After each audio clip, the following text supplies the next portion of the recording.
Olá, tudo bem com você? Eu sou Ricardo Ferreira, professor de artes cênicas.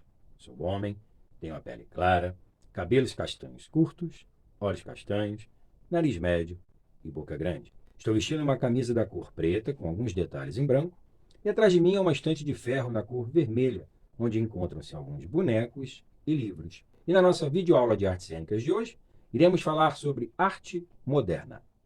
Vem comigo! No ano de 1922, existiu no Brasil um evento denominado Semana de Arte Moderna, que tinha como principal objetivo criar uma arte nacional, fugindo da estética europeia tão desenvolvida por aqui. Os artistas fizeram manifestos, poemas, quadros e intervenções, mas mesmo assim, o modernismo brasileiro, que muitos acreditam ter começado nessa semana, ainda estava longe desse real objetivo. A classe dominante e que realizou a tal semana era a burguesia branca, com suas visões, seus problemas e questionamentos de pessoas brancas. Os povos originários, indígenas, e os negros africanos que vieram forçados e aqui escravizados não tinham vez. Eles até eram retratados em algumas obras, porém em grande parte de uma forma estereotipada, ou seja, pela visão do homem branco. O modernismo demorou um pouco para chegar até o teatro brasileiro, cerca de 20 anos após a tal semana. Para muitos estudiosos, o teatro moderno brasileiro teve início em 1943, com a montagem do espetáculo Vestido de Noiva, texto de Nelson Rodrigues, encenado pelo grupo Os Comediantes e dirigido por Zbigniew Ziembinski. E aqui eu faço uma pequena observação.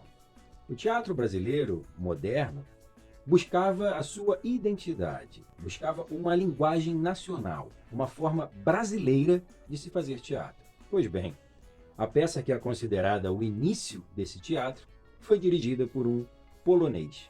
Zimba, como era chamado entre amigos, era envolvido com o teatro na Polônia desde os seus 12 anos de idade. Aos 33 ele vem para o Brasil, onde morou até os seus 70 anos, quando veio a falecer. Com a sua encenação inovadora de Vestido de Noiva e com seu longo processo de ensaio, Ziembinski introduz no teatro brasileiro a noção do diretor, aquele que cria uma encenação, quase como um pintor da cena, substituindo então a função do ensaiador, aquele que se preocupava apenas em distribuir os papéis e marcar a movimentação em cena. Até aquela peça, o usual no teatro brasileiro era ensaiar em uma semana e apresentar-se na seguinte, com poucos ensaios e com os atores recebendo apenas as suas falas. Método comum no teatro profissional de Procópio Ferreira e de seus contemporâneos. Mesmo com esse marco inicial do teatro moderno, alguns assuntos ainda eram iguais, infelizmente. Artistas negras e negros não tinham espaço em grandes espetáculos. Geralmente, quando algum personagem era interpretado por artistas negras ou negros, vinha para reforçar os estereótipos, a partir do direcionamento das artistas negras ou negros a personagens secundários ou até pejorativos. Além da utilização da técnica blackface, que aqui no Brasil remonta ao teatro de revista carioca, um gênero teatral que em meados do século XIX fez bastante sucesso entre os autores e empresários teatrais daquele período. A prática racista de blackface consistia em imitações estereotipadas dos estilos dos escravizados e libertos. Com o rosto pintado de preto, os lábios eram desenhados de grosso modo e os trejeitos físicos feitos de forma exagerada. Além da pintura da pele e dos lábios, também existia a adoção de vários sinais sutis, como o olhar e o sorriso infantilizados, que tinham por objetivo a ridicularização da população negra que seria retratada nos palcos. O modo como essas representações eram construídas dialogava com as teorias raciais do período, defensoras da inferioridade dos não-brancos. Diante de tal cenário, em 1944, com a proposta de valorização social do negro e da cultura afro-brasileira por meio da educação e da arte, surge o TEM, Teatro Experimental do Negro. Idealizado por Abdias Nascimento, tinha a intenção de criar um novo estilo dramático, com uma estética própria, e não apenas cópias e recriações do que se produzia em outros países. Abdias Nascimento, um dos maiores pensadores do Brasil, era, dentre tantas funções, professor, militante, artista, ator e diretor. Nasceu em março de 1914, ou seja, bem próximo à abolição da escravatura de 1888. Nasceu em Franca, estado de São Paulo, e era neto de africanos escravizados. Seu pai era sapateiro e músico, e sua mãe era doceira. Abdias trabalhou desde os 7 anos de idade. Completou o 2º grau, com diploma em contabilidade, em 1928. Formou-se como economista pela Universidade do Rio de Janeiro, em 1938. Fez pós-graduação no Instituto Superior de Estudos Brasileiros, em 1957, e em Estudos do Mar, no Instituto de Oceanografia, em 1961. Mas voltando ao TEM, relacionando cultura e sociedade de forma intrínseca, a companhia buscou integrantes de diferentes camadas sociais. Abdias relatou em seu texto Teatro Experimental do Negro, Trajetória e Reflexões, que os primeiros participantes do TEM foram recrutados entre operários, empregados domésticos, favelados sem profissão definida e modestos funcionários públicos. E assim formou-se a primeira geração de atores e atrizes negras e negros e favoreceu a criação de uma dramaturgia que focalizasse a cultura e a experiência de vida dos afro-brasileiros. Após o processo de recrutamento e preparação dos artistas, o TEM trabalhou com o TEB, Teatro do Estudante do Brasil, na peça Palmares, de Estela Leonardo. Mas já em 1945, decide promover a primeira encenação própria da companhia, mas sem encontrar na dramaturgia brasileira obras que refletissem o propósito do TEM, foi encenada O Imperador Jones, peça do norte-americano Eugene O'Neill, que Abdias havia assistido no Peru, onde infelizmente também praticavam a blackface. O texto concentrava temas considerados importantes para os propósitos da companhia, uma vez que incitava reflexões críticas sobre a situação do negro na sociedade pós-escravatura. O'Neill cedeu os direitos da peça para o TEM, que após intensa preparação, estreou no Teatro Municipal do Rio de Janeiro, com direção de Abdias Nascimento e protagonizado por Aguinaldo Camargo. Até aquele momento, negras e negros só pisavam no Teatro Municipal se fosse para limpar o chão.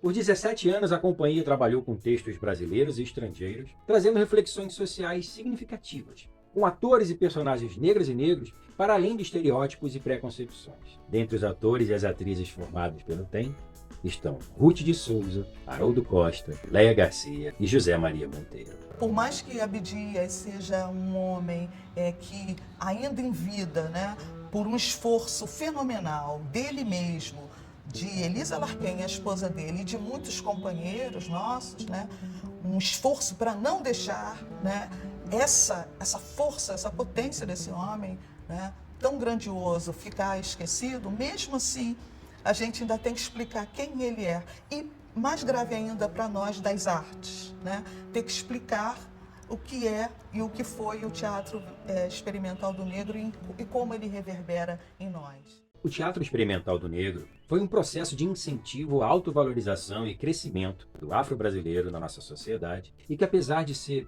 pouco lembrado nos dias atuais, tem um valor indispensável para a história cultural e a história social brasileira. Se nos anos de 1960, Paulo Freire e Augusto Boal ganharam destaque mundial por desenvolverem a alfabetização e a encenação com adultos até então considerados analfabetos, Abdias Nascimento, Ironildes Rodrigues e o Teatro Experimental do Negro já desenvolviam essas práticas na década de 1940. Se vocês fizerem uma entrevista com diversos estudantes das escolas de teatro de todo o país e perguntarem, falem para mim sobre Abdias Nascimento, as pessoas não vão saber falar. Mas se vocês perguntarem, falem quem foi Nelson Rodrigues, as pessoas, lógico. Então isso é o quê? Isso é educação. É o que o país está educando para estar à flor do pensamento e o que o país está educando para estar à margem do pensamento. A trajetória do TEM tornou-se um incentivo para a criação de outras companhias por ex-participantes do TEM. Atualmente, temos aqui no Rio de Janeiro o Coletivo Preto, criado em 2016 com o objetivo de produzir, fomentar, divulgar e criar trabalhos que coloquem a mulher negra e o homem negro em espaços de protagonismo.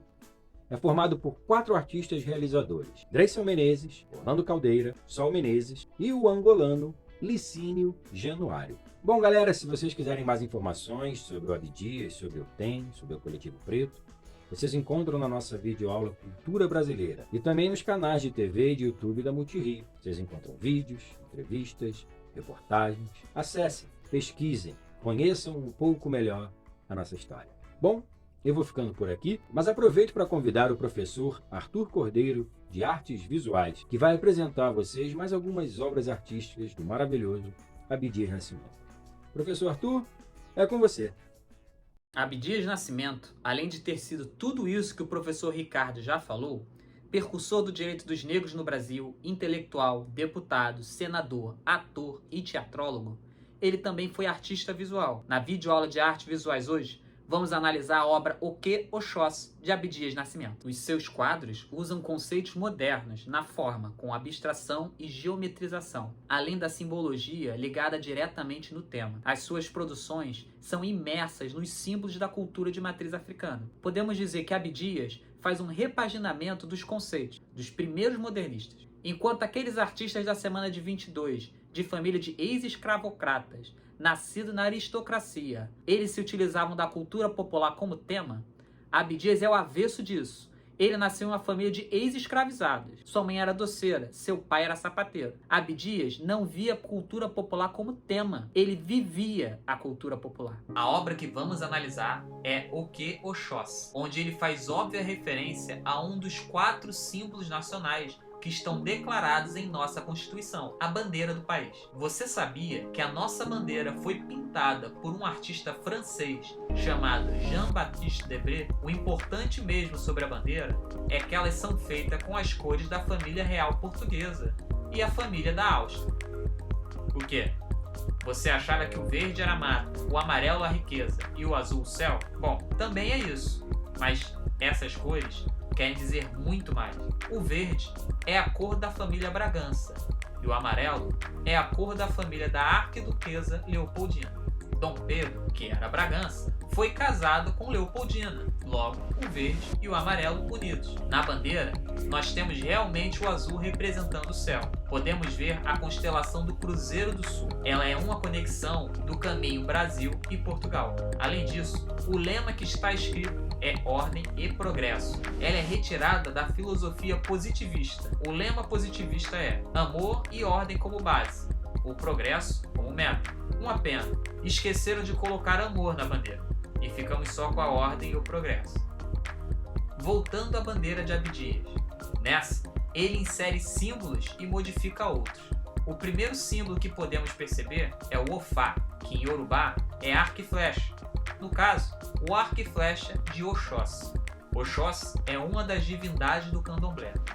Suas cores são o verde e o azul, que obviamente podem ser relacionadas às cores da bandeira, dando novos significados tanto ao verde quanto ao céu. Abdias faz o arco num tom de azul escuro, pois Oxóssi também é a divindade da caça, mas só caça durante a noite.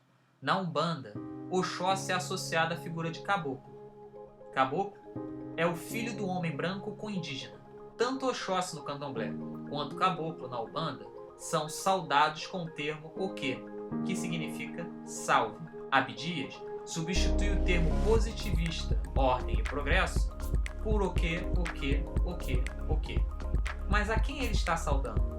Abdias está revelando que mesmo que os nossos colonizadores portugueses, europeus, de família verde Bragança e amarelo austríaco, mesmo que eles quisessem se sobressair na formação do nosso país, foi na calada da noite que as culturas afro-indígenas atravessaram como uma flecha todo o sofrimento e fazem parte constituinte da nossa cultura. Apesar de Abdias manter na escrita o sujeito oculto, pela simbologia, o salve é óbvio.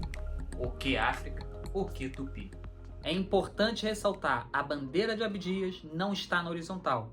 Ela fica na vertical. Isso dá um novo significado, porque deixa de ser uma bandeira e se parece mais com estandarte. Estandartes são erguidos por tropas. Durante as batalhas, elas são levantadas na frente do exército, quando ele vai combater o inimigo, como se fosse a insígnia de uma nação. Mas não me parece que Abdias fala de guerra. Apesar de Oxóssi ser o orixá da caça, ele não pretende destruir, como os portugueses destruíram os povos de origem africana e os indígenas. Oxóssi caça, mas caça de forma inteligente, deixando a natureza descansar, pegando da natureza somente o suficiente. Isso não é nada parecido com a guerra.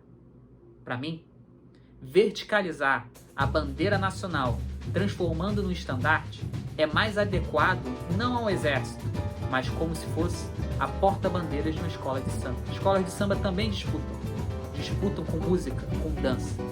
E o que seria mais moderno, mais autêntico, mais antropofágico do que o carnaval? Não sabe o que é antropofagia? Não conhece os artistas modernos? Procure seu professor de arte. No mais, até a nossa próxima videoaula, pessoal.